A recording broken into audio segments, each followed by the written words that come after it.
Have you ever wondered what happens to a frog if he parks illegally? Well, I guess he just gets towed. Towed. Perfect.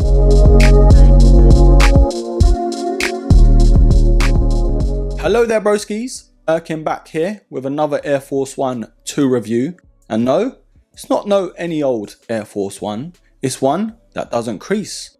On today's episode, we are reviewing the brand new Nike Air Force One Flyknit Crater Next Nature.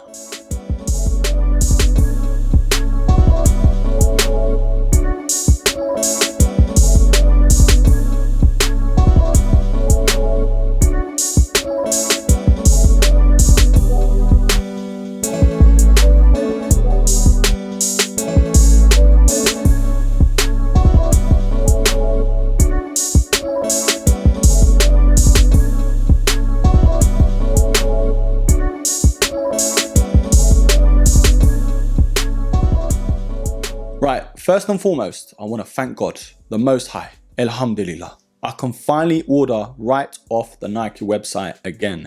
Yes, directly off it. And I'll leave a link down below to the actual video that I spoke about it. I'm not going to go over it again, but if you're new here and you want to watch that video, then the link is down below. I'm just so thankful that I got it back. All I had to do was delete the account and start a new one with the same email, and voila, it worked. But hey, just like Mr. Musk, we'll leave that alone. Elon, I'm here all night, folks. I'm here all night. But anyway, with all that waffling aside, we're here to talk about the shoes. Now, when I saw these first drop, I couldn't believe my eyes. I was like, hold on, a brand new Air Force One Flyknit, take my money. Unlucky for me, they didn't have my size, so I had to grab both pairs, one to kind of just review for the sake of it, and one to possibly keep. But lo and behold, yesterday night they had a restock, so I'll leave some purchase links down below. Hopefully they sit a bit for you. So if you're interested in getting a pair, don't sleep on these broskis, because once they're gone, I think they'll be gone. We've seen that with the previous Air Force One Flyknit models, and I've reviewed a ton of them because I've got a ton. Not literally a ton, but I've got about 5 pairs, so you know. And the Flyknit versions are my favorite ones because of course they don't crease. Now granted, they are nowhere near as comfortable, and this one kind of falls into that too, but we'll talk more on that in a little bit. Now before we go any further, let's take a look at the box, shall we? Now for both pairs, they do come in this Move to Zero box by Nike, and if you've seen one, like I've said many times before, you've seen them all. And Nike do claim this sneaker comes with at least 20% recycled material. And of course, it being a Crater version to this Air Force One Flyknit, you kind of expected it. But starting off with the white pair, it does say on the product sticker, Nike Air Force One Crater Flyknit NN, which is Next Nature. And this official colorway is white, white, and summit white. Now on the black pair, it does say the same thing, Nike Air Force One Crater Flyknit NN, and the official colorway is black, black, and white. Now, if the Air Force One Flyknit is new to you and all, and if you are thinking of getting a pair, of course, you're thinking about the sizing. And this one's kind of switched it up. Now I can't really talk about the white pair, of course, because I could only get a size 10. But I did go true to size with the black pair, and I kind of wish I went half a size down. There's just a little too much room in the toe area, and I didn't have that problem on my Flyknit 2.0s. And with the 4 pairs I do have, one I went half a size down just because I had no choice, and the other 3 pairs I went true to size. And to be fair, either way, they all fit good.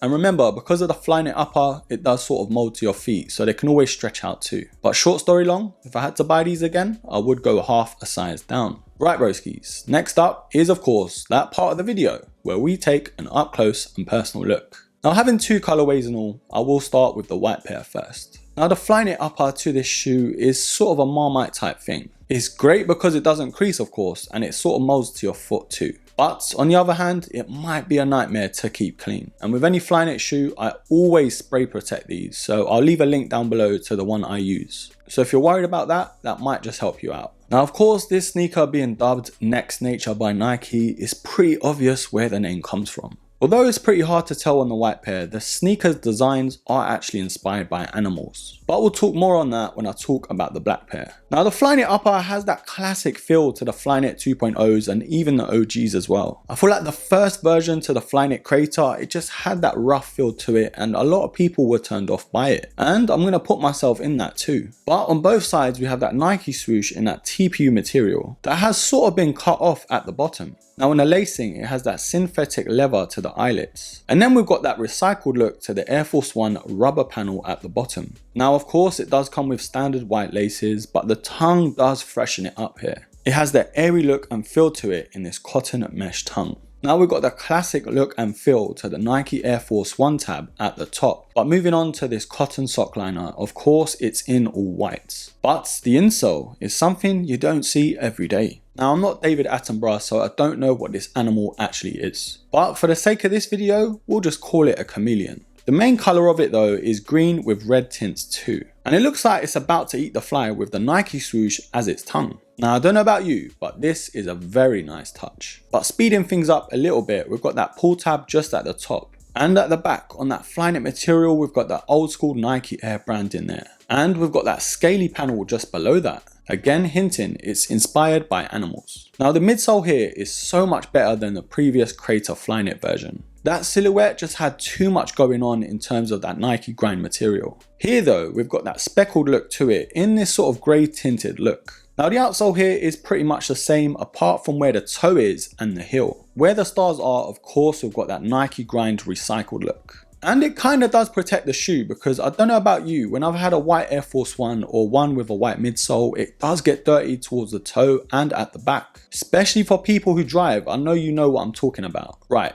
get your jammy Dodgers ready, get your Jaffa cakes out and stick the kettle on because we're about to look at the black pair. Now I know a white Air Force 1 is hard to beat, but at the moment the black pair for me looks a lot better than the white pair. Just because in terms of the patterns and designs, you can actually see what they were trying to do. And apart from one panel that we'll talk about, it's exactly the same materials that they used on top. It's just of course the colouring to the upper that changes. But touching on the panels and where it draws its inspiration from in terms of animals. On the toe box, to me, it looks like that sort of scaly look that we would see on reptiles. And on that toe guard, it looks like that camouflage print. On the mid panels, it does look plain here, and of course the Nike swoosh is a lot more visible. And this panel does look like they've changed the material. Although it does feel like synthetic leather, it does also feel like a cheap nubuck too. Now I'm no material expert, but this just looks like it. We've got that Air Force 1 tab at the bottom like we do have in the white pair. And then of course it comes with plain black laces. Now the tongue on this pair does feel a little bit more rougher than the white pair, but I actually prefer how this tongue does look. Of course we've got the Air Force 1 Nike Air tag at the top. And then we've got the same setup on the sock liner just in black. Now the insole is exactly the same as the white pair here again, with that chameleon making another appearance. Now I am kind of thinking it is a chameleon because the scales look exactly like it is on the insole, but the camouflage alludes to how it changes colour. But if I am wrong, comment down below.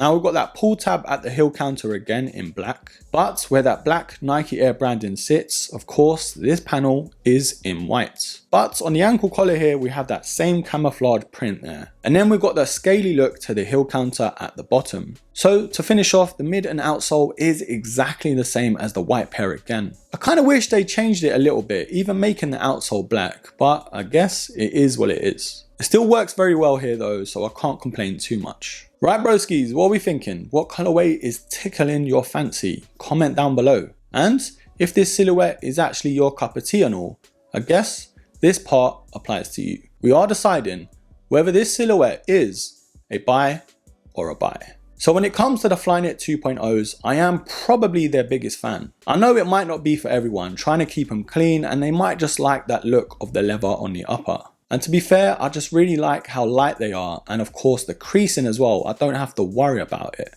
But granted, they are nowhere near as comfortable as the OGs. Nike had to sacrifice the weight, of course, to make it a lot more lighter, so they took away the air unit in the midsole. And you're definitely going to feel these if you're taking these out for at least a few hours. I have that problem with the 2.0s and I can see the same problem here. But if you're using this for a casual sneaker that you're just going to wear out and about, then I don't really see an issue. And you can always slap some insoles in this to make them a little bit more comfortable. And this model is so much better than the previous Crater Flyknits that we had. I feel like Nike on that model took recycling a little too far, and the colorways for me weren't really the best. But these two launch colorways though are an absolute banger. And I know a lot more people are going to steer to the white pair, and I can't really blame them. Wearing the white pair out in the summer with a nice pair of shorts, you'll be sorted like a packet of crisps. But I can't lie, the black one just kind of steals the show for me. I think it's because it shows the prints on it a lot more than the white pair. And of course, it's going to be a lot easier to keep clean. But regardless of the colorway, the shoe in itself is back to its glory. Honestly, the Flyknit 2.0s have been missed by a lot of people. But overall, broskies, a banging shoe, and I defo think it's come out at the right time. And you know what? It's going to be interesting to see what Nike bring out in terms of more colorways. But I guess for now,